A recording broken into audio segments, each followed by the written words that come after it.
আমার নবী যদি পেটে 2টা পাথর বাঁধতে পারে, আমার পেট তার চাইতে বেশি দামি না? আমার নবীর দাঁত যদি শহীদ হতে পারে, আমার দাঁত তার চাইতে বেশি দামি না? আমার নবীর গালে যদি চড়মারা হতে পারে, আমার গাল তার চাইতে বেশি দামি না? আমার নবীর চেহারায় যদি থুতু মারা হতে পারে, আল্লাহর কসম আমার চেহারা তার চাইতে বেশি দামি না?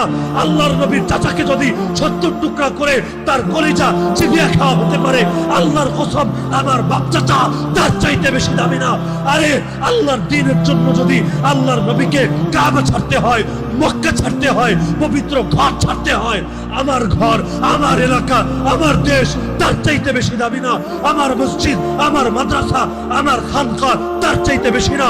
আরে প্রয়োজনে দুনিয়ার সব ছাড়বো, প্রয়োজনে নিজে শহীদ হব, প্রয়োজনে আমার স্ত্রী বিধবা হবে, আমার সন্তান এতিম হবে, আমার বাপের কোল খালি হবে, আমার মায়ের চোখ থেকে অশ্রু ঝরবে, কিন্তু আল্লাহকে সাক্ষী রেখে আজকে বলে যাবেন, হে আল্লাহ, যে কোনো মূল্যে তোমার জমিনে তোমার দিনকে ভুলুণ্ঠিত হতে দেব না।